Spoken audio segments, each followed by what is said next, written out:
எங்கள் வீட்டில் இன்றைக்கி கிழங்கு செய்கிறோம். இந்த மாதிரி குச்சி கிழங்கு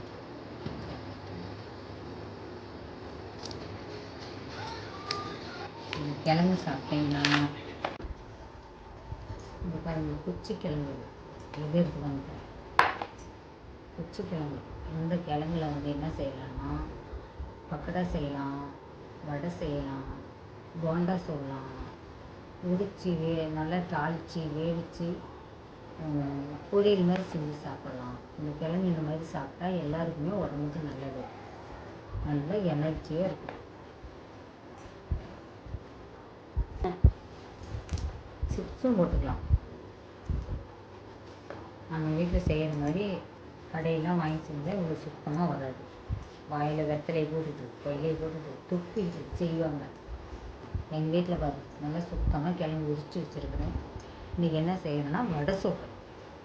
குச்சி கிழங்குல வடை சுடுறேன். வீடியோ இப்போ இன்னொரு நாளைக்கு வடை சுட்டுக்கலாம். இன்றைக்கி வேக வச்சு காமிக்க போகிறேன். சாப்பிட்லாம், எல்லோரும் வாங்க சாப்பிட்லாம். இது குச்சி கிழங்கு. இப்படி சுத்தமாக கிழங்கு நல்லா கழுவி எடுத்துக்கணும். தேவையான தண்ணி ஊற்றி வேவிக்கணும்.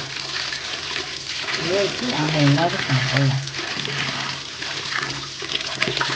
பார்த்தீங்களா, அது படிச்சு நைட்டு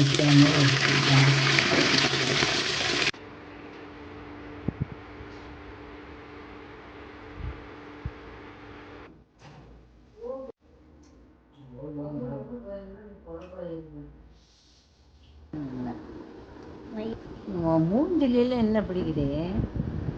இனிமேல் சாப்பிட்டு